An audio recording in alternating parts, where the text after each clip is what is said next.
अगर last 1 decade में means एक दशक में एकेडमिक्स जगत में सबसे अधिक बार हमने किसी भी शब्द का यूज किया होगा या फिर सुना होगा तो आई थिंक वह होगा सस्टेनेबल डेवलपमेंट। नमस्कार, स्वागत है आप सभी का जियो सेंट्री में। आज हम बात करेंगे अभी हाल फिलहाल में पब्लिश्ड हुए सस्टेनेबल डेवलपमेंट रिपोर्ट 2020 की। जी हाँ, यह report the sustainable development goals and कोविड-19 के नाम से पब्लिश हुई। एक्चुअली यह रिपोर्ट हर साल पब्लिश होती है, लेकिन इस बार कोविड-19 का इम्पैक्ट सस्टेनेबल डेवलपमेंट गोल्स को अचीव करने के ऊपर क्या पड़ रहा है, इसका जो है फ्यूचर प्रेडिक्शन और वर्तमान की स्थिति को भी इसमें दिखाया गया है। इस रिपोर्ट की खास बात यह है, हम डिटेल में बात करेंगे फिलहाल कि रूट क्या रहा है। यह जो वर्ड हम देख रहे हैं सस्टेनेबल डेवलपमेंट, यह बार बार हम यूज करते हैं और हम इसको डिफाइन करना भी जानते हैं। हम यह भी जानते हैं कि ब्रंडलैंड कमीशन ने जो है इस मीन्स वर्ड को, इस कॉन्सेप्ट को डिफाइन किया था पहली बार 1987 में। लेकिन और हम इसमें बात करेंगे और साथ ही साथ आज के इस वीडियो में हम ब्रीफ में एनालिसिस करेंगे इस रिपोर्ट की। और प्रीवियस जो इंडेक्स रही है सस्टेनेबल डेवलपमेंट गोल्स का जो इंडेक्स रहा है 2019 का, उससे हम कंपेयर करेंगे वर्तमान के इंडेक्स और रैंकिंग की भी। साथ ही साथ हम इंडिया की जो position in the world and particularly in south Asia की बात करेंगे। बहुत सारी हम ब्रिक्स कंट्रीज का भी एनालिसिस करेंगे, तो बने रहिए हमारे साथ। हम एक एक करके इन सारी चीज़ों पे हम बात करते हैं, ठीक है। सबसे पहले हम बात करेंगे यहाँ जो सस्टेनेबल डेवलपमेंट गोल्स जो ये हैं, ये किसके द्वारा निर्धारित की जाती है, क्यों रखा गया, क्या ऑब्जेक्टिव था, इसका पर्पस क्या था और कब से रखा गया। तो मैं यहाँ बता दूँ कि सस्टेनेबल डेवलपमेंट गोल्स यह यूनाइटेड नेशन ऑर्गेनाइजेशंस की एक पहल है, ठीक है, जो कि मिलेनियम डेवलपमेंट गोल आप सभी जानते होंगे, MDG। तो मिलेनियम डेवलपमेंट गोल्स जो 2001 से लेकर और 2000 से लेकर 2015 तक जो है वह चली, लेकिन उसके बाद उसी को हम कई स्कॉलर्स मानते हैं कि यह जो SDG है 2015 से लेकर 2030 तक का जो टारगेट रखा गया, जो 2030 तक कुछ पर्टिकुलर गोल्स रखे गए, दैट इज 17 गोल्स ऐसे रखे गए जिसको कि पा लेने हैं, ठीक है। उन गोल्स को अचीव कर लेना है बाय 2030 तक। किनके द्वारा? जो यूनाइटेड नेशन ऑर्गेनाइजेशंस के 193 जो मेंबर्स हैं, मेंबर कंट्रीज हैं, उनके द्वारा, ठीक है। तो यह जो रिपोर्ट हर साल पब्लिश होती है, यह इन सारे कंट्रीज का एक तरह से जो मूल्यांकन होता है, ठीक है। इसमें उनके अचीवमेंट रेट्स को देखा जाता है, जो 17 डिफरेंट गोल्स को किस तरह से वो अचीव कर रहे हैं, करने में सफल हुए हैं या फिर विफल हुए हैं। इन सारी चीज़ों का एनालिसिस इस रिपोर्ट में आपको मिल जाएगी। तो हम, चूंकि यह 550 से भी ज़्यादा पेज की जो है यह रिपोर्ट है, तकरीबन 550 पेज की यह रिपोर्ट है, तो इतने पेजेस को पढ़ना एक टफ टास्क जरूर से है, लेकिन अगर आपको टाइम हो तो आप जरूर से पढ़ें। लेकिन फिलहाल हम इस वीडियो में इतना तो जान ही लेंगे कि क्या कंडीशन है वर्ल्ड वाइड जो है सस्टेनेबल डेवलपमेंट की जो 17 गोल्स की अचीवमेंट्स है, उसका क्या कंडीशन है और खास करके इंडिया का क्या पोजीशन है। तो लेकिन इसे जानने से पहले सबसे पहले यह जान लेना हमें ज़रूरी है कि यह सस्टेनेबल डेवलपमेंट का कॉन्सेप्ट कहाँ से, उसका रूट कहाँ से है। तो हम सभी जानते हैं कि यूनाइटेड नेशन ऑर्गेनाइजेशंस का गठन कब हुआ? 1945 में। जी हाँ, सेकेंड वर्ल्ड वार के बाद वर्ल्ड में एक पीसफुल एनवायरनमेंट क्रिएट करने के लिए, एक होलिस्टिक और इक्वल डेवलपमेंट के लिए यूनाइटेड नेशन ऑर्गेनाइजेशंस का गठन किया गया। उसके बाद यही ऑर्गेनाइजेशन 1972 में 1972 में जून के महीने में 5 जून से 15 जून तक अपने सारे मेंबर कंट्रीज को स्वीडन की कैपिटल स्टॉकहोम में बुलाया। किसने बुलाया? तो बुलाया गया ह्यूमन इन्वायरमेंट पे बात करने के लिए। जो इन्वायरमेंटल प्रॉब्लम्स बढ़ते चले जा रहे थे, तेजी से बढ़ रही थी। एक तरफ एशिया में या फिर वर्ल्ड में पॉपुलेशन ब्लास्ट के फेज से एशिया और इंडिया जैसी कंट्री गुजर रही थी। वर्ल्ड वाइड जो है इन्वायरमेंटल जो है प्रॉब्लम्स धीरे धीरे इमर्ज करने लगे थे। उससे पहले लोग नहीं जानते थे। जो आंख बंद करके डेवलपमेंट के जो है शिखर पे चढ़ते चले जा रहे हैं, इसका इम्पैक्ट हमारी इन्वायरमेंट पे क्या पड़ रहा है, इसके बारे में हम कतई नहीं सोचते थे। लेकिन जब सेकेंड वर्ल्ड वार के बाद बहुत तरह के इन्वायरमेंटल क्राइसिस जो है वो सामने आने लगे, ठीक है, तो फिर इस पे जो है पॉल्यूशन लेवल बढ़ता चला गया, तो फिर यूनाइटेड नेशन ऑर्गेनाइजेशंस का और पूरे वर्ल्ड का कंसर्न बना इन्वायरमेंटल प्रॉब्लम। और फिर ऐसा लगने लगा जो अगर यह नेचर ही नहीं बचेगा तो हम कैसे बचेंगे। ठीक है, तो इसी मुद्दे पर 1972 में बात की गई। बात करने के लिए इन सभी सदस्य देशों को बुलाया गया स्टॉकहोम में, और उसको ह्यूमन इन्वायरमेंट के नाम से इसलिए जानते भी हैं, means United nation conference on human environment. ठीक है, जिसको कि हम स्टॉकहोम कॉन्फ्रेंस के नाम से भी जानते हैं।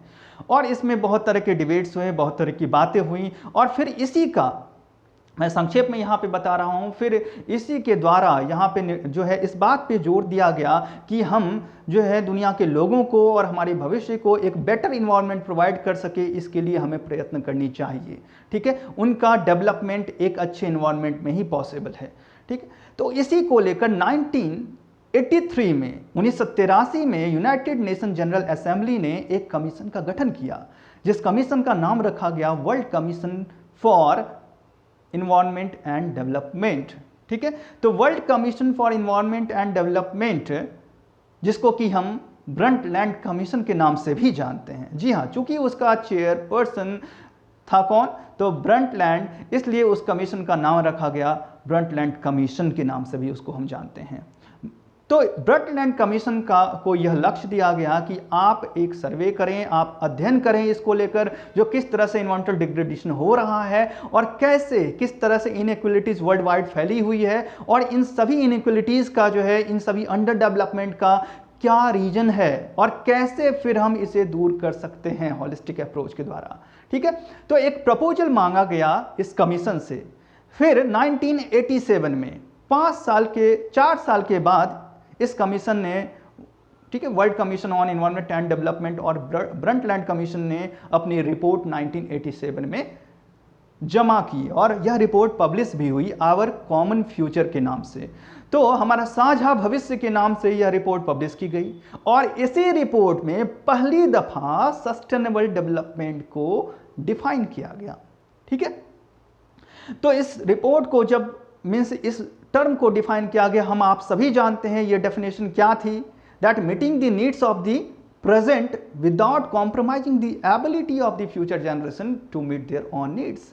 कहने का तात्पर्य है कि हम तो एक ऐसा डेवलपमेंट का प्रोसेस होना जरूरी है जिसमें हमारा तो विकास हो ही, हम अपनी जो आवश्यक चीजें हैं वो जो है जरूर से हम पाएं और अपना विकास हम करें, लेकिन उस तरह का ही विकास करें ताकि जो है हमारी आने वाली जो पीढ़ी है, हमारे बच्चे, उनके बच्चे, वह भी इस नेचुरल रिसोर्सेज को कंज्यूम कर सकें। ठीक है, उनकी एबिलिटी के साथ हम छेड़छाड़ ना करें। ऐसा ना हो कि सारे रिसोर्सेज, सारे नेचुरल रिसोर्सेज हम ही खा पका जाएं और उनके पास फिर बेचारों के पास कुछ ना बचे। ठीक है ना, उनके पास न तो पेट्रोलियम रिसोर्सेज बचे, न ही उनके पास कोल बचे, न ही उनके पास जो है अदर मिनरल्स बचे। तो इस तरह से हम अपने स्वार्थ में इतने ना डूब जाएं कि हमारी आने वाली पीढ़ी भूखे मरे। ठीक है, तो इससे रिलेटेड कई सारे जो है इशूज हैं, लाइक कि जो है इसी में दिया गया था जो means limits to growth theory भी दी गई थी। इसको लेकर जो इन्वायरमेंटल डिग्रेडेशन का जो रेट था, उसकी एक अलार्मिंग जो कंडीशन थी उसको लेकर, तो बहुत सारे इशूज हैं। हम फिर कभी एक इस पे मैं अलग से वीडियो बना दूंगा जो किस तरह से जो डिफरेंट इन्वायरमेंटल क्राइसिस और चैलेंजेज आए उससे रिलेटेड कौन कौन से मेजर जो समिट्स हैं उनके लिए मैं एक डिफरेंट वीडियो बना दूंगा अलग से, लेकिन फिलहाल हम इस पर कॉन्सेंट्रेट करते हैं। तो 1987 में ब्रंटलैंड कमीशन ने जब सस्टेनेबल डेवलपमेंट को डिफाइन करते हुए उसने सजेस्ट किया कि हमें जल्द से जल्द सस्टेनेबल डेवलपमेंट को अचीव करने की कोशिश करनी चाहिए। ठीक है, तो उसके लिए किस तरह की फिर पॉलिसीज बने, किस तरह की जो है नीतियां बनाई जाए। फिर उसके लिए 1992 में यूनाइटेड नेशन ने अपने मेंबर कंट्रीज को ब्राजील के रियो डी जेनेरो में बुलाया। ठीक है, यह भोज किस लिए थी? यह भोज थी जो इसी पे सस्टेनेबल डेवलपमेंट पे चर्चा करने के लिए और कैसे इसको हम पाएं इसकी चर्चा करने के लिए। इस भोज को हम कह सकते हैं कि इस भोज का नाम दिया गया मीन्स फर्स्ट अर्थ समिट। ठीक है, तो पहला पृथ्वी शिखर सम्मेलन जो है इसे कहते हैं, यानी कि हम कह सकते हैं पृथ्वी का पहला भोज यह 1992 में 1992 में ब्राज़ील के रियो डी जेनेरो में यह रखा गया। इसको अगर यूनाइटेड नेशंस के लैंग्वेज में कहें तो United Nations conference on environment and development, ठीक है, 1992 के नाम से हम जानते हैं। इसका प्रोडक्ट क्या था, रिजल्ट क्या निकला इस भोज का? रिजल्ट सामने आया एजेंडा 21 के नाम से। एजेंडा 21 क्या है? एजेंडा 21 रखा गया कि 21वीं सदी में हमारे डेवलपमेंट विकास की नीति कैसी हो, क्या लक्ष्य हो, ठीक है ना। तो इसमें ऐसे एजेंडाज रखे गए ताकि 21st सेंचुरी में, यानी कि अभी जिस सेंचुरी में हम जी रहे हैं, इसमें जो है जो विकास कैसी हो और ऐसी हो ताकि जो है पर्यावरण को संरक्षण प्रदान की जाए और हम अपने भविष्य के लिए जो इन एसेट्स, नेचुरल एसेट्स को बचा के रखें, ठीक है। तो यह था एजेंडा 21 के बहुत सारे जो है वहाँ पे लक्ष्य रखे गए हैं। एजेंडा 21 के लिए भी हम एक सेपरेट वीडियो बना देंगे आपके लिए अगर आप बोलेंगे तो, ठीक है। तो एजेंडा 21 के बाद फिर 20 साल के बाद इस दौरान बहुत सारी कंट्रीज, जितने मेंबर कंट्रीज थे उनमें से कई सारी कंट्रीज इस पे जो है मीन्स साइन भी किए। क्योटो प्रोटोकॉल 1994 में जो है फिर आया और उसके बाद जो है आपके इसमें जो है इसके जो लक्ष्य थे तो काफ़ी गहमा-गहमी भी हुई। अमेरिका जैसे देश जो कि खुद जो है आपके फाउंडिंग मेंबर्स में से एक मीन्स फाउंडिंग मेंबर है यूनाइटेड नेशन ऑर्गेनाइजेशन की, लेकिन सबसे अधिक अगर अड़ंगा लगा इन्वायरमेंटल कंजर्वेशन की जो स्ट्रैटेजीज हैं उनको अचीव करने में, ठीक है, उनको इम्प्लीमेंट करने में सबसे अधिक, सबसे बड़ा अगर कोई अड़ंगा लगाता रहा है आज तक तो वह है अमेरिका, ठीक है। तो वहाँ जो है एक्चुअली वह जो एक स्ट्रैटेजी तैयार की गई थी, जो पुअर कंट्रीज हैं, जो अंडर डेवलप्ड कंट्रीज हैं या डेवलपिंग कंट्रीज हैं, वो ऐसे टेक्नोलॉजीज का कैसे यूज करें जिससे कि ग्रीन हाउस गैसेस का इमिशन कम हो। उनके पास तो पैसा ही नहीं है इतना। दूसरी बात, इंडस्ट्रियलाइजेशन पे वो कैसे रोक लगाएं, ठीक है, या फिर मॉडर्न इक्विपमेंट्स का, एडवांस इक्विपमेंट्स का, जिससे कि ग्रीन हाउस गैसेस का इमिशन कम होता हो, वो परचेज कैसे करें। तो इसके लिए यह एक कंडीशन प्रोवाइड करवाया गया कि ऐसे कंट्रीज को, जो डेवलप्ड कंट्रीज हैं, वो हेल्प करेंगे इस तरह के टेक्नोलॉजीज को खरीदने के लिए, उन्हें डेवलप करने के लिए।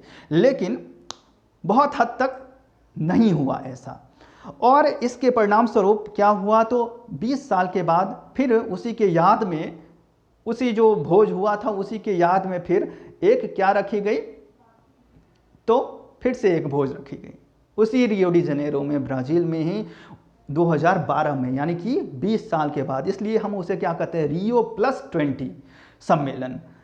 और रियो प्लस 20 सम्मेलन का जो एक थीम लाइन दिया गया, वह दिया गया क्या, द फ्यूचर वी वांट, भविष्य जो हम चाहते हैं। देखिए, नामकरण तो बहुत अच्छे अच्छे होते हैं, विदेशों में भी, हमारे देश में तो बात ही छोड़ दीजिए, बहुत कमाल के नामकरण होते हैं, लेकिन होता क्या है पता नहीं है। और इसका साक्षात उदाहरण है मिलेनियम डेवलपमेंट गोल्स, MDGs, जो कि 2000 में स्टार्ट हुई थी और 2015 में आके दम तोड़ दी। और फिर कहा गया जो उसी को आगे बढ़ाने के लिए उसने तो लक्ष्य पूरा नहीं कर पाया। MDGs का भी लक्ष्य जो है कहीं ना कहीं जो है दुनिया भर से गरीबी को दूर करना, शिक्षा को उन्नत करना, ठीक है ना, एम्प्लॉयमेंट को बढ़ाना, इस तरह के लक्ष्य थे। और कहा जाता है कि MDG जो है 2015 में खत्म हो गया। तो क्या लक्ष्य पूरे हो गए? क्या दुनिया से गरीबी दूर हो गई? क्या एम्प्लॉयमेंट, सभी को रोजगार मिल गया, ठीक है, क्या इन्वायरमेंट जो है क्लीन हो गया? तो इस तरह के जो है कभी कभी लगता है जो ऐसे समिट्स, ऐसे जो है गोल्स, ऐसे स्ट्रैटेजीज के नाम पे मजाक किया जाता है, ठीक है। और यह बस इस तरह के समिट्स जो है, मैंने इसलिए कहा यह एक भोज है क्योंकि जिस तरह से हमारे देश में कॉन्फ्रेंसेस, सेमिनार्स और अब तो वेबिनार्स हो रहे हैं, ये क्या है, just like a time pass है, ठीक है। इससे ना तो देश का बहुत बड़ा भला होने वाला है और ना ही कुछ, ये बस अपने अपने प्रोग्रेस को दिखाने के लिए, शो ऑफ करने की एक स्ट्रैटेजी है। और यही ऐसी स्ट्रैटेजी मुझे लगती है इस तरह के इंटरनेशनल समिट्स और उनसे पनपने वाले ऐसे ऐसे गोल्स एंड एम्बिशंस, ठीक है। तो फिर हम आते हैं पॉइंट पे, जो क्या हुआ फिर 2012 में रियो प्लस 20 सम्मेलन जब होने वाला था, उसे ठीक एक साल पहले इंडोनेशिया में इसकी तैयारी करने के लिए एक मीटिंग बुलाई गई, ठीक है। मीन्स 2011 में इंडोनेशिया में रियो प्लस 20 सम्मेलन की तैयारी करने के लिए एक छोटी सी मीटिंग बुलाई गई, जिसमें कि कोलंबिया ने एक प्रस्ताव पारित किया, एक सजेशन रखा सामने, ठीक है। तो कोलंबिया का प्रपोजल क्या था? कोलंबिया का सजेशन यह था कि हम सस्टेनेबल डेवलपमेंट के गोल को पाने के लिए, उसके लिए हमें कुछ सर्टेन गोल्स को रखने होंगे, ठीक है, जो कि मेंबर कंट्रीज के द्वारा उसे एक लिमिटेड टाइम पीरियड तक उसे अचीव करने की टारगेट दी जाए, ठीक है। इससे क्या होगा, हमारी जो अचीवमेंट का रेट है वो बढ़ेगा और हम इजीली जो है जो सस्टेनेबल डेवलपमेंट को पा सकते हैं, ठीक है। तो इस अप्रोच को, यानी कि यह जो सस्टेनेबल डेवलपमेंट गोल 17 गोल्स हैं, इसका जो है सर्वोसर्वा कौन आप किसे मानेंगे? कोलंबिया को। कोलंबिया ने यह सजेशन रखा, अपनी एक प्रस्ताव रखा उस इंडोनेशिया के समिट में, ठीक है, जो कि Rio+20 समिट की तैयारी के लिए रखी गई थी। और फिर इसे Rio+20 में उसी प्रस्ताव को जो है सभी के सामने, सभी सदस्य देशों के सामने रखा गया। सभी को अच्छा लगा यह प्रस्ताव, ठीक है। तो फिर यूनाइटेड नेशन जनरल असेंबली ने एक फिर कमेटी गठित कर दी, इसको जो है सही ढंग से जो अध्ययन करके और फिर जो गोल्स को निर्धारित करने के लिए, जो कितने गोल्स होने चाहिए और क्या क्या गोल्स होने चाहिए, इसके लिए एक ओपन वर्किंग कमेटी, ठीक है, ओपन वर्किंग ग्रुप जिसको हम कहते हैं OWG का गठन किया गया, जिसका कि यही टारगेट था, जो आप स्ट्रैटेजी प्लान कीजिए, प्लान बताइए और कितने तरह के गोल्स होंगे और फिर कैसे उसे अचीव किया जाएगा, इन सारी चीज़ों का डिटेल्स जो है बना के और फिर ये रिपोर्ट बना के इस ओपन वर्किंग ग्रुप ने 2014 लास्ट में फिर से यूनाइटेड नेशन जनरल असेंबली को सौंपा और फिर 2015 में उसे अप्रूवल मिल गया। और इस तरह से सस्टेनेबल डेवलपमेंट गोल्स को 2015 में अडॉप्ट किया गया, जिसमें कि 17 गोल्स रखे गए थे, ओके, 169 टारगेट्स रखे गए थे और फिर उन टारगेट्स एंड गोल्स को मेजर करने के लिए 232 इंडिकेटर्स रखे गए थे। और फिर इसी पे फिर जितने मेंबर कंट्रीज थे उनको लक्ष्य दिया गया, जो आप सभी को इन 17 गोल्स को 169 टारगेट्स के थ्रू इसे कंप्लीट करना है, ठीक है। कब तक? टाइम फ्रेम दिया गया है 2030 तक, यानी कि नेक्स्ट 15 ईयर्स में। तो पहले 15 ईयर्स में 2000 से लेके 2015 तक जो एक लक्ष्य रखी गई थी मिलेनियम डेवलपमेंट गोल्स के नाम से, उसे तो हमने पा लिया, दुनिया और देश ये तो विकसित हो गए सभी। तो फिर बात आती है, फिर क्यों आपने फिर 15 साल बढ़ा के बस आपने क्या किया? चेंज इन नोमेनक्लेचर, MDG को हमने SDG कर दिया, मिलेनियम डेवलपमेंट गोल को हमने सस्टेनेबल डेवलपमेंट गोल कर दिया। पहला 15 साल तो हमने टाइम पास किया ही, अब नेक्स्ट 15 ईयर्स टाइम पास कैसे हो इंटरनेशनल खेमे के, इंटरनेशनल राजनीतिज्ञों की, तो उसके लिए यह एक फ्रेमवर्क तैयार किया गया है। और यह अब हम 2030 तक देख पाएंगे कि नहीं, जो कितना हम क्या गरीबी दूर हो गई, हम बात करेंगे। अभी जो 17 गोल्स जो रखे गए हैं वो कौन कौन से गोल्स हैं, चलिए हम देख लेते हैं, ठीक है। ये 17 जो है SDGs to transform the world agenda 2030 इसको कहते हैं, ठीक है। तो यानी कि दुनिया को बड़ा अच्छा लगता है, टू ट्रांसफॉर्म द वर्ल्ड, ठीक है, बाय 2030। तो एजेंडा 2030, एजेंडा 21 का नामो निशान मिट गया, अब उसकी बात नहीं होती है। 1992 में जो एक बड़ा सा पृथ्वी का जो है भोज करवा के, वर्ल्ड समिट करवा के, अर्थ समिट करवा के जो भोज रखा था ब्राजील में, और उसमें जो एजेंडा 21 का एक लक्ष्य रखा गया था, उसकी अब बात नहीं, अब बात हो रही है किसकी? एजेंडा 30, ठीक है ना। तो चलिए, तो इसके लिए अब ये जो 17 गोल्स हैं कौन कौन से हैं? पहला गोल नो पॉवर्टी। अब आप सोच लीजिए, क्या 2030 बस 10 साल बचा है, 10 साल में दुनिया से गरीबी दूर हो जाएगी? अगर हो जाएगी तो सबसे पहले क्लैपिंग मैं कर रहा हूं, ठीक है। और देखिए 10 साल है, हम भी जिंदा ही रहेंगे, 10 साल में तो नहीं टपकेंगे। सेकंड गोल जो है जीरो हंगर, भूख से, यानी कि ना तो कोई भूखा रहेगा ना ही भूखा मरेगा। और अभी अभी जो है हिंदुस्तान में ही अगर हम देख लें, अपने ही देश में, तो कितने लोग भूखे सो रहे हैं उसका कोई ब्यौरा नहीं है, ठीक है। चलिए, थर्ड गोल रखा गया गुड हेल्थ एंड वेलबींग। ये ऐसे गोल्स रखे गए हैं जो कि आप, मुझे लगता है अगर 5th 6th स्टैंडर्ड के बच्चों को भी बोल देंगे जो भाई देश को कैसे विकसित करना है, आप जो है 20 गोल लिखो, तो वो भी लिख देंगे। तो ये गोल्स को नेमिंग करना, ठीक है, इनको बस इनका नाम दे देना वो डिफरेंट चीज़ है। और फिर आपके पास चूंकि दुनिया भर से फंड इकट्ठा करना भी बहुत बड़ा काम नहीं है, क्योंकि देश से जो है आप सारे मेंबर कंट्रीज से जितने एनजीओ हैं उनसे आप मांग लेंगे तो फंड भी मिल जाएगा। हमें आपको तो फंड नहीं मिलेगा लेकिन उनको मिल जाएगा जरूर से। लेकिन उसके बाद सबसे बड़ा काम है इम्प्लीमेंटेशन का। वो इम्प्लीमेंटेशन कहाँ होता है ये हम भी जान रहे हैं, आप भी जान रहे हैं। और फिर ये रिपोर्टिंग कैसे होती है और इसको लेकर जो ये रिपोर्ट्स प्रिपेयर किए जाते हैं उनके डेटास जो वो दिखाते भी हाँ यहाँ यहाँ यहाँ अचीवमेंट्स हो रहा है, प्रोग्रेस हो रहा है।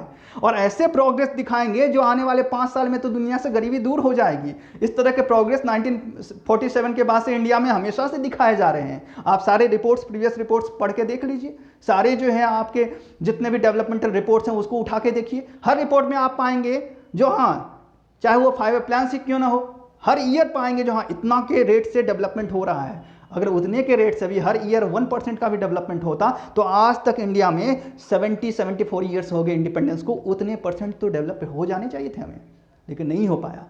तो फैक्ट कुछ और है। तो चलिए थर्ड देखिए, गुड हेल्थ एंड वेलबींग। तो कितना सही होगा वो हम जान रहे हैं। जो कोविड के दौरान हमें हॉस्पिटल तक नसीब नहीं हो रहा है, एक जनरल ट्रीटमेंट करवाने के लिए भी जो है हमें जो है डॉक्टर जो है पहले बोल रहे हैं आप ये करवाइए वो करवाइए। हाँ, मैक्स जैसे अस्पतालों में जो है एक दिन का आईसीयू का चार्ज दिया जा रहा है 80,000, इससे हो जाएगा good health and wellbeing. Okay, तो चलिए क्वालिटी एजुकेशन फोर्थ गोल रखी गई। वाह, यहां तो अतिथि विद्वान को पैसा देने के लिए सरकार के पास पैसा नहीं है। एक ही एजुकेशन सिस्टम में 10 तरह के विद्वान पाल रखे हैं, एक प्रोफेसर पाल रखे हैं, एसोसिएट पाल रखे हैं, असिस्टेंट पाल रखे हैं। चलिए वो हायरार्की समझ में आती है सीनियरिटी के बेसिस पे, लेकिन असिस्टेंट में ही फिर जो ये बिरादरी पाल रखे हैं वो किस लिए? क्या स्टूडेंट्स को हम अपने फ्यूचर जनरेशन को जिसकी हम वकालत कर रहे हैं इसको बढ़नी चाहिए, फ्यूचर जनरेशन कमाल की होनी चाहिए। कैसे कमाल की हो जाएगी? हम एक जनरेशन अपने फ्यूचर जनरेशन को, अब सोचिए एक ही डेजिग्नेशन असिस्टेंट प्रोफेसर, उसके लिए जो है assistant professor permanent, assistant professor ad hoc, assistant professor temporary, contractual, assistant professor अतिथि विद्वान गेस्ट, ठीक है ना। तो और असिस्टेंट प्रोफेसर विजिटिंग। तो ये 5 तरह के असिस्टेंट प्रोफेसर आपके देश में पढ़ा रहे हैं भाई साहब। अब इसमें आप जान लीजिए जो असिस्टेंट प्रोफेसर परमानेंट जो है वो आपका 1 क्लास ले रहे हैं और असिस्टेंट प्रोफेसर कॉन्ट्रेक्चुअल या एडहॉक वो आपका 10 क्लास ले रहे हैं, ठीक है। और डेजिग्नेशन जो है क्यों किया गया है? एक को मिल रहा है 80,000 तनख्वाह, एक को मिल रहा है 40,000, कहीं कहीं तो 15,000, 5,000 भी।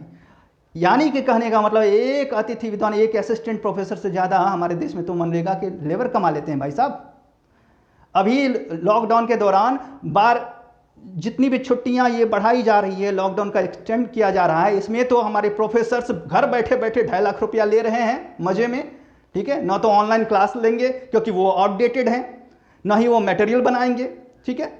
तो ये सारे के बाद वो घर में बैठ के 2.5 लाख रुपया 2 लाख रुपया उनके अकाउंट में पर मंथ आ रहा है। लेकिन जो कॉन्ट्रेक्चुअल, जो गेस्ट फैकल्टी आपको साल के 6 महीना 7 महीना या 8 महीना पढ़ाते हैं, वो बेचारे अभी बेरोजगार होके बीवी बच्चे के साथ भूखे, एक वक्त की रोटी भी कहीं से भी इंतजाम करने में उनको मुश्किल हालात का सामना करना पड़ रहा है। तो कहने का मतलब है कि ऐसी व्यवस्था है। और फिर हम बात करेंगे एसडी गोल्स की। हमारे प्रधानमंत्री बड़े बड़े मंच से आवाज लगाएंगे, हमारी देश विकास करो, हमारी देश विकास करे। ऐसे ही विकास कर रही है आपके देश। ये विकास हो रहा है आपके देश में कि एक ही व्यवस्था में जो है एक ही पद के लिए आपने 10 कास्ट व्यवस्था जो वहां पे पैदा कर दिए हैं। आप अपने देश में बात करें, आगे हम बात करेंगे इक्वालिटी की। ये हमारी इक्वालिटी इस तरह से हम पाएंगे 2030 तक एसडी गोल्स। तो बात है यहां पे हमारे देश में बनाया जाता है इकोनॉमिक वीकर सेक्शन। और जब आप फॉर्म कहीं का आएगा किसी यूनिवर्सिटी का या कोई वैकेंसी आप देख लीजिए, वहां आपने इकोनॉमिक क्राइटेरिया के बेसिस पे एक वीकर सेक्शन बनाया है, हाँ, उसे रिजर्वेशन दिया है। लेकिन जब फॉर्म फिलअप की बात आती है तो उसका आप देख सकते हैं जो जनरल कैटेगरी में जितना आपका फी लगता है उतना ही सेम फी उनको, फी में कोई कॉन्सेशन नहीं। तो फिर आपने बनाया क्यों इकोनॉमिक वीकर सेक्शन? आप खुद बोल रहे हो ये इकोनॉमिक वीकर सेक्शन है और खुद उनको कोई कॉन्सेशन ही नहीं दे रहे हो। उनसे भी आप फॉर्म भरने के लिए 2,000 रुपया ले गए, वारे देश। तो चलिए कोई बात नहीं, भारत महान है, ठीक है। जेंडर इक्वालिटी की बात तो आप जान ही रहे हैं हमारे देश में कितनी हो रही है। 2030 तक लड़कियों का जो है एकदम लड़कियों से दहेज नहीं लिया जाएगा, 2030 तक लड़कियों का रेप नहीं होगा, 2030 तक महिलाओं के साथ कोई दुर्व्यवहार नहीं किया जाएगा। हाँ, ये हो जाएगा ना, हो जाएगा तो अच्छी बात है, ठीक है। Clean water and sanitation, clean water and sanitation, हाँ, स्वच्छ पानी कैसे मिलेगा भाई? बिस्लरी का वाटर का पानी जो है ना, गैलन हर घर में पहुंचाया जाएगा, ठीक है ना, उसी से हो जाएगा स्वच्छ वाटर, ठीक है।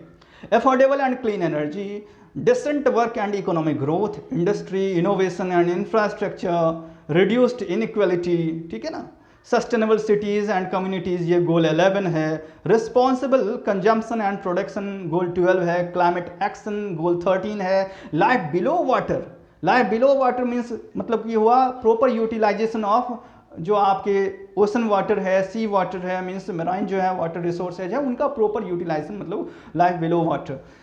दैन जो है means conservation of land and land use जो है, ओके, लाइफ ऑन लैंड, गोल 15।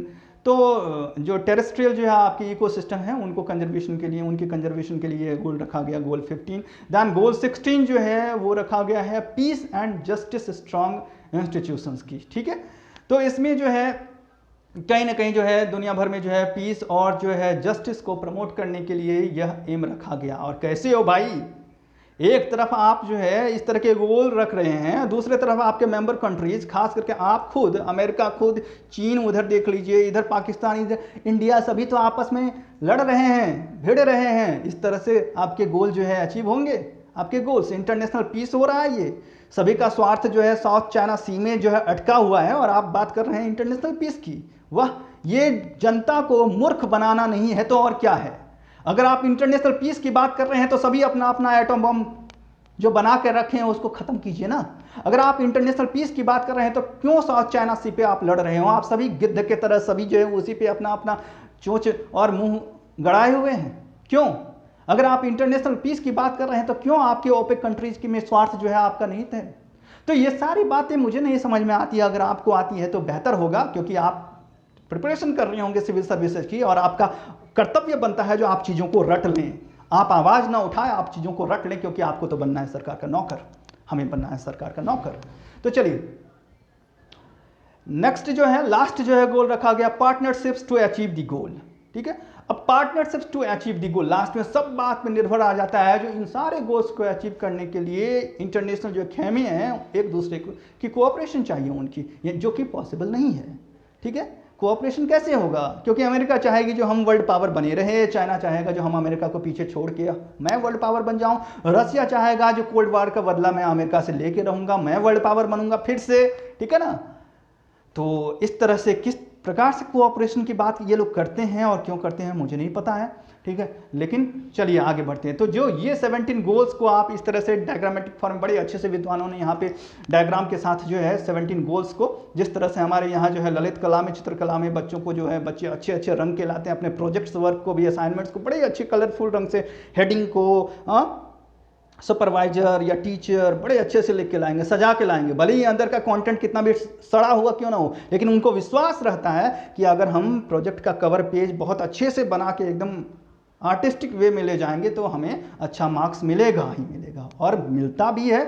तो ऐसे ही उम्मीद के साथ यह जो टीम है उसने इस तरह से जो है, चूँकि ये जो डिज़ाइन है, इस तरह के डिज़ाइन वो स्वीडन के ही जो है एक डिज़ाइनर ने इसे तैयार किया है, और 17 गोल्स को रिप्रेजेंट करने के लिए बड़ा अच्छा लग रहा है भाई। पता नहीं 2017 तक अगर पूरा हो जाए तो बधाई हो। और उसके बाद जो 6 जो है ट्रांसफॉर्मेशंस को जो है, मेजर ट्रांसफॉर्मेशंस को लिस्ट किया गया, जो इन जो है ट्रांसफॉर्मेशन का एक्चुअली बात वही है, फंडा वही है, 17 गोल्स हैं, उसी को जो है और ब्रीफ करने के लिए जो है 6 ट्रांसफॉर्मेशंस की बात कही गई, जो इन जो है 6 मेजर ट्रांसफॉर्मेशन की ज़रूरत है अगर 2030 तक जो है हम सस्टेनेबल डेवलपमेंट गोल्स को अचीव करना चाहते हैं तो, ठीक है। तो ये ट्रांसफॉर्मेशंस क्या हैं? तो मिलता जुलता सारा कुछ है। वहीं एजुकेशन, फर्स्ट ट्रांसफॉर्मेशन जो है education related to education, gender and equality है। सेकंड ट्रांसफॉर्मेशन जो है आपका हेल्थ एंड वेलबींग से रिलेटेड है। थर्ड ट्रांसफॉर्मेशन एनर्जी जो है डीकार्बोनाइजेशन का है, मीन्स एनर्जी का जो है आपका कह सकते हैं optimum use of energy, and जो है कंजर्वेशन एंड इट्स कंजर्वेशन के ऊपर जो है ये एक रखा गया है ट्रांसफॉर्मेशन का टारगेट। दैन जो है आपका फोर्थ ट्रांसफॉर्मेशन का जो टारगेट रखा गया वो है आपका sustainable food and land water and ocean, okay, means food conservation जो है आपका वो है। Then fifth transformation sustainable cities and community, जो स्मार्ट सिटीज़ वगैरह ऐसे ऐसे बन रहे हैं, स्मार्ट सिटीज़ के नाम पे क्या हो रहा है ये हम सभी जानते हैं, ठीक है। तो इस तरह के ट्रांसफॉर्मेशन। एंड सिक्स ट्रांसफॉर्मेशन जो है डिजिटल रिवॉल्यूशन एंड जो सस्टेनेबल डेवलपमेंट। तो ये जो है सिक्स ट्रांसफॉर्मेशंस रखे गए हैं, जो इनके थ्रू इनमें अगर हम इन सेक्टर्स को में अगर ट्रांसफॉर्मेशन लाने में हम कैपेबल हो जाते हैं तो सस्टेनेबल डेवलपमेंट गोल्स जो है अपने आप वो हम अचीव कर लेंगे, ठीक है। अब यहाँ पे आप जो सस्टेनेबल डेवलपमेंट इंडेक्स है 2020 उसके अकॉर्डिंग आप देख सकते हैं ग्लोबल डिस्ट्रीब्यूशन किस तरह से, यानी कि कंट्रीज़ का परफॉर्मेंस जो है वर्ल्ड वाइड कैसा है जो इन 17 गोल्स को पाने के, ठीक है, तरफ। तो कैसे जो इन 17 गोल्स को लास्ट 1 ईयर में, चूंकि ये इंडेक्स जो है 2020 ये दिखाता है 1920 का परफॉर्मेंस, इन कंट्रीज ने 2019 से लेकर 2020 तक जो है कितना अचीव किया है। यानी कि अगर हम 100 मान लें इंडेक्स का स्कोर है तो आउट ऑफ 100 कितना % इन्होंने अचीव किया है। और ये अचीवमेंट, ये जो स्कोर, ये जो इंडेक्स बनाया गया है, तो ये स्कोर जो है 17 जो आपके गोल्स हैं उनका एवरेज स्कोर, उन सारे गोल्स के इंडिविजुअल स्कोर्स का एवरेज निकाल के फिर इसके बेसिस पे ये इंडेक्स जो आप जो मैप देख रहे हैं वो प्रिपेयर किया गया है। और ये मैप जो है मैंने एसडी रिपोर्ट से ही लिया है। तो इसमें आप देख सकते हैं जो सबसे ऊपर सबसे डेंस जो आपका शेड है ये कोरोप्लिस मैथ है, कोरोक्रोमेटिक मैप। तो यहाँ जो सबसे डेंसर वन जो है वो आपका दिखा रहा है जो वैसे कंट्रीज जो है मोर देन, यानी कि 80+% जो है उनका जो है स्कोर जो है 80+ है, मीन्स मोर देन 80% उन्होंने अचीव कर लिया है लास्ट 1 ईयर में। जो है उनकी जो परफॉर्मेंस है सबसे अच्छी है और वो मोर देन 80+, यानी कि इसको आप ग्रेड भी दे सकते हो, जो इनको आप एस ग्रेड का दे सकते हो, ठीक है। सेकंड जो है आपके, और इसमें जो है यानी कि फर्स्ट कैटेगरी में आप देख सकते हैं कहाँ है ये, यूरोप में आप देखिए जो डेंसर वन जो है यूरोपियन नेशंस जो हैं, ठीक है, यानी कि organisation for economic cooperation and development की जो कंट्रीज हैं, ठीक है, वो मेंबर्स जो है ये जो है इनका परफॉर्मेंस सबसे अच्छा है इस इंडेक्स में सस्टेनेबल डेवलपमेंट को पाने के लिए। और इसमें भी खास करके जो स्कैंडिनेवियन कंट्रीज़ हैं उनकी, यानी कि जो है आपके नॉर्वे है, स्वीडन है, फिनलैंड, इनका परफॉर्मेंस काफ़ी अच्छा है, ठीक है। तो और मैं आपको बता दूं जो इस इंडेक्स में 2020 में जो सबसे अच्छा फर्स्ट रैंकर है वो कौन सा है, स्वीडन है। आगे हम बात कर लेंगे इसको लेकर। उसके बाद देखिए जो सेकंड जो लेस डेंसर है, यानी कि सेकंड मोस्ट लेस डेंसर, वो जो है आपका 70 to 80 के बीच में लाई करता है। उसके अकॉर्डिंग आप देख सकते हैं कौन कौन से कंट्रीज हैं इसी में, जो है आपके कनाडा हो या फिर यूएसए हो या फिर जो है रसिया हो या फिर जो है आपका चाइना भी इसी में आ जाएगा। इधर लैटिन अमेरिका में आप देख रहे हैं जो 70 to 80 स्कोर के बीच में जो है आपका ब्राज़ील है, चिली है, अर्जेंटीना है, ओके, कोलंबिया है, तो ये सारे। इधर ऑस्ट्रेलिया भी उसी में आ जाएगा। मलेशिया एशिया में अगर हम बात करते हैं तो उसी रैंक में आ जाएगा, ओके। अल्जीरिया जो है आपका अफ्रीका में। उसके बाद जो है थर्ड में जो 60 to 70 है, यानी कि जो आप कह सकते हैं जो फर्स्ट डिवीजन तो हो बट उसे आप बी ग्रेड दे सकते हैं, ओके। तो बी ग्रेड में जो है हमारी इंडिया और जो है आपके इधर देख सकते हैं साउथ अफ्रीका हो या फिर जो, तो ये जो कंट्रीज जो है आपके जहाँ जहाँ उस तरह के शेड्स मिल रहे हैं आप खुद एनालिसिस कर सकते हैं, वो उस रेंज में आ जाएंगे। और उसके बाद जो है आपका 50 to 60 के बीच में, तो 50 to 60 के बीच में आप देख सकते हैं जो कौन कौन से कंट्रीज हैं। इसमें मोस्टली जो है आपके कुछ लैटिन अमेरिका और ज़्यादातर जो है आपके जो है अफ्रीकन कंट्रीज मिल जाएंगे। और उससे नीचे जो है आपका लेस दैन 50 में भी अफ्रीकन कंट्रीज सबसे अधिक हैं, ठीक है। सबसे अधिक क्या, एक तरह से आप कह सकते हैं जो अधिक हैं, और कुछ अरेबियन कंट्रीज, और कुछ कंट्रीज तो ऐसे हैं जिनके डेटा नहीं मिले हैं। तो यहाँ पे फिर चलिए आगे बढ़ते हैं, हम जो एनालिसिस करते हैं, एक ब्रीफ एनालिसिस करते हैं जो रैंकिंग की, जो इस जो रिपोर्ट में जो इंडेक्स है सस्टेनेबल डेवलपमेंट गोल इंडेक्स, इसमें जो है किस तरह के पोजीशंस हैं, इनकी रैंकिंग की किन कंट्रीज़ का परफॉर्मेंस सबसे अच्छा रहा है इस गोल को पाने में। तो सबसे पहले हम बात करें, यहाँ पे मैं एनालिसिस किया हूँ एक 2019 का भी मैंने यहाँ पे आपको सामने जो है एक फिगर दिया है ताकि आप खुद इसमें देख सकें जो किस कंट्री का जो है रिलेटिव जो है डेवलपमेंट कैसा रहा है, ठीक है। 19 में कैसा था, फिर 20 में भी कैसा रहा। तो ये देखिए हम यहाँ पे टॉप 10 कंट्री को मैं आपके सामने जो है पेश कर रहा हूँ। 2019 में जो फर्स्ट रैंकर था सस्टेनेबल डेवलपमेंट गोल्स को अचीव करने की दिशा में, जो सबसे ज़्यादा सफल कंट्री था वह था डेनमार्क, ठीक है, जिसका कि स्कोर था 85.2। अब जो है कौन सा है 2020 में डेनमार्क चला गया सेकंड रैंक पे और स्वीडन उसको जो है क्या किया, पीछे कर दिया। स्वीडन अब यानी कि वर्तमान में 2020 में स्वीडन सबसे जो सक्सेसफुल कंट्री रही है लास्ट 1 ईयर में एसडी गोल्स को अचीव करने वाली, ठीक है। और क्यों ना हो भाई, क्योंकि वहाँ किसी भी तरह के ऐसे डिस्प्यूट्स आपको देखने को 9 के बराबर मिलेंगे, ठीक है। वहाँ हमारे यहाँ के तरह जो है मीन्स जो अभी विकास दुबे जी जो है नहीं मिलेंगे और उनको संरक्षण प्रदान करने वाले पॉलिटिशियंस नहीं मिलेंगे वहाँ, ठीक है ना। तो वो इसलिए स्वीडन जो है वहाँ पीस है, हारमोनी है, वहाँ जो है एजुकेशन में इस तरह के जो है 5 तरह के जात नहीं हैं, ठीक है, एक ही पद पे। तो इस वजह से स्वीडन जो है आप देख लीजिए स्कोर स्वीडन का 84.72 है, ठीक है। ये दूसरी बात है कि 2019 में स्वीडन का स्कोर सेकंड रैंकर होने के बावजूद भी 85 था, यानी कि अभी से ज़्यादा था, ठीक है। लेकिन रैंक स्कोर तो कम हुआ, परफॉर्मेंस 19 के मुकाबले 20 में कम हुआ है, लेकिन रैंक जो है बढ़ गया है। क्यों? क्योंकि डेनमार्क का परफॉर्मेंस और कम हो गया है। डेनमार्क का आप देख सकते हैं जो 2020 में स्कोर हो गया है 80.56। तो इस तरह से थर्ड रैंकर जो था 2019 में फिनलैंड था, अभी भी फिनलैंड ही बना हुआ है। फोर्थ रैंकर फ्रांस था 2019 में और 19 में, और अब जो है फिनलैंड हो गया है फोर्थ रैंकर। सॉरी, फिनलैंड जो है, फ्रांस जो है 2019 में फोर्थ रैंकर था, अभी भी फ्रांस ही है। फिफ्थ रैंकर ऑस्ट्रिया था, लेकिन अब 2020 में जर्मनी हो गया है और ऑस्ट्रिया चला गया है 7th रैंक पे, ठीक है।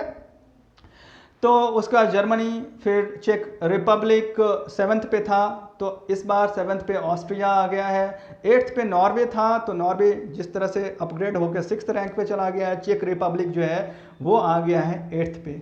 9th एंड 10th वो सेम है, नीदरलैंड एंड एस्टोनिया। तो ये सारे जो आप एक चीज़ आप इसमें देख सकते हैं कॉमन, वो क्या है, ये सारी यूरोपियन कंट्रीज हैं। और जैसा कि मैंने कहा ये सारे जो हैं आपके किसके मेंबर्स हैं, organisation for economic cooperation and development, okay, means OECD के मेंबर्स हैं ये सारे, ओके। और अब देखिए एनालिसिस जो है ऑफ एसडीजीज, यहाँ पे हम एनालिसिस करेंगे किसकी, तो change in sustainable development goals ranking of countries, कुछ मेजर कंट्रीज की हम यहाँ पे बात कर लेते हैं, ठीक है, दुनिया की। तो देख लीजिए यहाँ सबसे जो बेहतर रैंक है इन कंट्रीज में, यानी कि यूनाइटेड किंगडम, ब्रिटेन का, ब्रिटेन 13th रैंक पे 19 में भी था, 2020 में भी 13th पे है। जापान की अगर हम बात करें तो जापान जो है 19 में 2019 में 15वें रैंक पे था। इसमें क्या है ना, रैंक जिसका कम रहेगा वो उतना ही बेहतर उसका परफॉर्मेंस रहेगा, ठीक है। तो 15वें रैंक पे था, तो इसलिए जापान का परफॉर्मेंस 19 में क्या था, बेहतर था। लेकिन अब 20 में क्या हो गया, जापान 2 रैंक नीचे खिसक के 17वें पे चला गया है। साउथ कोरिया की अगर हम बात करते हैं तो साउथ कोरिया भी जो है उसका भी परफॉर्मेंस डाउन हुआ है। पिछले साल 18वें रैंक पे था, इस बार 2 रैंक पीछे चला गया, ठीक है। फिर कनाडा का रैंक देख लीजिए, पिछले साल 20 पे था, वह भी 1 रैंक नीचे खिसक गया, 21 पे आ गया। चिली का देख लीजिए, ये कमाल का बंदा है। चिली लैटिन अमेरिका में सबसे सफल जो है स्टेट रहा है, मीन्स कंट्री रहा है एसडी गोल्स को पाने वाला, ठीक है। तो चिली जो है 31st रैंक पे था, 31वें रैंक पे था, लेकिन उसने छलांग लगाया 3 रैंक का और जो है वो आ गया अब 28वें रैंक पे, ठीक है। यूएसए, सोच सकते हैं चिली यूएसए को पीछे छोड़ दिया है, ठीक है। तो चिली जैसा कंट्री यूएसए को पीछे छोड़ दिया, क्यों? क्योंकि यूएसए तो दुनिया भर की राजनीति में लगा रहता है, उसको क्या मतलब है इन्वायरमेंटल कंजर्वेशन से, बस वो दूसरे को बेवकूफ़ बनाता है, मूर्ख बनाता है और खुद चाहता है मैं दुनिया का लीडिंग कंट्री बना रहा हूँ, ठीक है ना। तो इसलिए यूएसए 35वें रैंक पे था और अब प्रोग्रेस किया है, उसने भी 31वें रैंक पे आया है, लेकिन अभी भी जैसा कि मैं बताया जो लैटिन अमेरिकन कंट्री चिली से भी पीछे है, ठीक है। उसके बाद ऑस्ट्रेलिया की बात करते हैं तो ऑस्ट्रेलिया 38वें रैंक पे था, अब 1 रैंक जो है उसने भी जो है इम्प्रूव किया है, अब 37वें पे आ गया है। इजराइल, कमाल, इजराइल को आप देख लीजिए, इजराइल 49th रैंक पे था, 49वें रैंक पे था 19 में, 2019 में, अब 2020 में 9 रैंक्स क्या किया, अपग्रेड किया और खुद को 40वें रैंक पे ले आया, यानी कि अब 40वां सफल कंट्रीज में से एक है एसडी गोल को पाने वाला इजराइल। अब हम बात कर लेते हैं ब्रिक्स कंट्री की, चूंकि ब्रिक्स तो आप जानते होंगे, ठीक है, यह एक एसोसिएशन है, ऑर्गेनाइजेशन है 5 कंट्रीज की। इसमें कौन कौन से कंट्रीज हैं, इनके अल्फ़ाबेट के नाम के अकॉर्डिंग आप देख लीजिए। B for Brazil, R for Russia, okay, I okay what India, C China and S South Africa. अब इन पांचों को मैंने जान के आपको दिया है ताकि जो है आप इन ब्रिक्स कहा जाता है, ये पांचों जो हैं वो फ्यूचर के एक तरह से मीन्स डेवलप्ड कंट्रीज हैं। ठीक है, इसमें रसिया तो ऑलरेडी डेवलप्ड है, चाइना को अब हम धीरे धीरे मानने लगे हैं, लेकिन ये सारे जो हैं यानी कि फ्यूचर के पावरफुल कंट्रीज में से एक है, इसलिए इसका एक अलग संगठन बना दिया गया। लेकिन ये दूसरी बात है कि इनमें आपस में तालमेल का कहीं कोई ठिकाना नहीं है। देख लीजिए चाइना एंड इंडिया को, ठीक है ना, रसिया को। तो यहाँ इस प्रकार से ब्रिक्स कंट्रीज में भी इंडिया का परफॉर्मेंस आप देख सकते हैं सबसे राइट हैंड साइड में सबसे पुअर है। ठीक है, चूंकि ग्राफ सबसे बड़ा है यानी कि कंडीशन सबसे पुअर है। तो यहाँ जो है जिस तरह से पॉपुलेशन सबसे ज़्यादा है, लेकिन क्या है पॉपुलेशन की कंडीशन आप देख लीजिए कैसी है। तो चाइना जो है आपका, चाइना की यहाँ हम बात कर लेते हैं। तो चाइना इनमें से ब्रिक्स कंट्रीज में सबसे सफल जो है आपका, सबसे बेटर कंडीशन एसडी गोल्स को अचीव करने में चाइना की ही है। चाइना वर्ल्ड में 39th रैंक पे था 2019 में, लेकिन इस साल 2020 में 48th रैंक पे चला गया, यानी कि पीछे चला गया, 9 रैंक पीछे चला गया चाइना। और क्यों ना जाए, ठीक है, क्योंकि उसके सर पे तो कोरोना सवार रहता है, तो क्यों ना जाए। अब देखिए रसिया की हम बात करें, तो रसिया की बात करते हैं। तो रसिया जो है लास्ट ईयर की जो रिपोर्ट थी उसमें 55th रैंक पे था, इस बार 57th रैंक पे। तो रसिया भी 2 रैंक नीचे लुढ़क गया। ठीक है, अब ब्राज़ील की बात कर लें। ब्राज़ील प्रोग्रेस किया, एसडी गोल्स को पाने में जो है ब्राज़ील पिछले साल की तुलना में, जो कि 57th रैंक पे था 19 में, इस ईयर जो है अगर हम देखते हैं तो 2020 इंडेक्स में 53rd रैंक पे, यानी कि 4 रैंक्स का इंप्रूवमेंट हुआ है ब्राज़ील में। ठीक है, और तब ब्राज़ील और इंडिया में अगर हम कंपेयर करते हैं तो ब्राज़ील कई सारे सेक्टर्स में हमसे ज़्यादा तेज़ी से इंप्रूव कर रहा है, और उसी का एक परिणाम यहाँ आप देख सकते हैं। साउथ अफ्रीका और इंडिया काफ़ी एक दूसरे के पास है, लेकिन अंतर ये है जो साउथ अफ्रीका ने भी पॉजिटिव चेंज दिखाया है। देख सकते हैं आप, जो पिछले साल 113वीं रैंक थी साउथ अफ्रीका की, इस बार 110th है, यानी कि 3 रैंक्स का अपग्रेडेशन हुआ है। लेकिन इंडिया 115 थे और पीछे चले गए, 117 चले गए, 2 रैंक और नीचे गिर गए हम। ठीक है, अब कारण क्या है, जबकि देश में जो है इतनी स्वच्छता अभियान चलाई जाती है, इतने तरह के जो है, यानी कि हर दिन कोई ना कोई ऐप जो है जनरेट होता है, हर दिन कोई ना कोई प्रोग्राम जो है कि बारिश होती रहती है, लेकिन उसके बाद भी हम कहाँ पीछे हैं पता नहीं है, क्योंकि यह कोई पता करना ही नहीं चाहता है। हम तो अंधभक्त के तरह जय जयकार करना जानते हैं। हम कैसे पता करें जो हमारे देश में कहाँ कहाँ जो है गरीबी है, कहाँ भुखमरी है, क्या हो रहा है नहीं हो रहा है। हम अनएम्प्लॉयड हैं, लेकिन हमारे हाथ में झंडा है, और उस झंडे में हमें अपने हक की बात नहीं लिखी हुई है हमारी। उस झंडे में कहीं हाथ है तो कहीं कमल है, कहीं लालटेन है तो कहीं तीर है। ठीक है, तो चलिए अब आगे बढ़ते हैं, एनालिसिस ऑफ एसडीजीज इंडेक्स की बात करते हैं। South Asian countries. अब साउथ एशियन कंट्रीज में हम, चूंकि साउथ एशियन कंट्रीज में सबसे पहले आप गिन लीजिए कितने कंट्रीज हैं, आपके जीके के लिए भी जो है ये नॉलेज है। साउथ एशियन कंट्रीज में कितने कंट्रीज है, तो अफगानिस्तान, पाकिस्तान, इंडिया। ठीक है, उधर से आते हैं, अफगानिस्तान, पाकिस्तान, इंडिया। इंडिया के ऊपर नेपाल चौथा, इंडिया के वेस्ट बंगाल के बगल में आप देख लीजिए भूटान। ठीक है, 5 हो गया। इधर देख लीजिए इंडिया का पड़ोसी मुल्क, यानी कि पहले इंडिया का भाग जो था बांग्लादेश 6, नीचे आ जाइए श्रीलंका 7 और मालदीव 8। ठीक है, तो इस तरह से जो है 8 जो है कंट्रीज को हम मानते हैं साउथ एशियन कंट्रीज। अब इन साउथ एशियन कंट्रीज में आप परफॉर्मेंस देखिए भाई कैसी है। तो इनमें से सबसे बेहतर जो कंडीशन है वर्तमान में 2020 के इंडेक्स में वो है भूटान की। और क्यों ना हो भला, क्योंकि भूटान आपको पता होगा जो 17वीं सदी से ही 1970s के डेकेड से ही भूटान ने अपने कंट्री में किस चीज़ को प्रायोरिटी दी, ना तो इंडस्ट्रियलाइजेशन को प्रायोरिटी दी, ना तो जात पात को प्रायोरिटी दी, ना ही जो है हमारे यहाँ के तरह अतिथि विद्वानों को प्रायोरिटी दी शिक्षा व्यवस्था में। ठीक है, प्रायोरिटी देने का मतलब ये नहीं है जो उनको बड़ा अच्छा पद मिला है, प्रायोरिटी देने का मतलब है जो अतिथि विद्वानों की संख्या बढ़ाई जा रही है, यानी कि शिक्षा जगत के जो है में क्या किया जा रहा है, शोषण का स्तर बढ़ाया जा रहा है। तो चलिए अब जो है उसके बाद जो है, तो इस तरह के जो है लोचे जो है भूटान ने नहीं पाल रखे, वहाँ पे हैप्पीनेस इंडेक्स को प्रायोरिटी दी गई। ठीक है, और वही कारण है, यही वजह है कि भूटान ने अपने यहाँ पीस को ज़्यादा तवज्जो दिया, हैप्पीनेस को ज़्यादा तवज्जो दिया। ठीक है, तो इस वजह से आप जो इन साउथ एशियन कंट्रीज में भूटान, जब भी शांति की जो है बात आएगी, जब भी जो है एकदम कुशल जो है मीन्स हैप्पीनेस, खुशहाल की बात आती है, तो भूटान का नाम सबसे पहले आता है। और इसलिए एसडी गोल्स को अचीव करने में भूटान का रेट सबसे सक्सेसफुल रेट है। ठीक है, आप देख सकते हैं 2019 में भूटान जो है आपका वो सेकेंड रैंकर था साउथ एशियन में, यानी कि भूटान की रैंक 2019 में कितनी थी 84, लेकिन 20 में कितना हो गया 80। तो 4 जो रैंक का प्रोग्रेस किया भूटान, लेकिन फिर भी आखिर किसके कारण जो है भूटान जो है नंबर 1 बन गया? मालदीव के लापरवाही के कारण। मालदीव को आप देख सकते हैं, मालदीव जो है 47th रैंक पे था 19 में, यानी कि साउथ एशिया में सबसे सक्सेसफुल जो है अचीवमेंट रेट जो है एसडीजी को पाने के लिए वो मालदीव की थी। लेकिन पता नहीं क्या हुआ मालदीव को कि 47 से 91 पे चला गया। इतना तो नीचे बैड परफॉर्मेंस किसी भी कंट्री का नहीं है इस पूरे इंडेक्स में।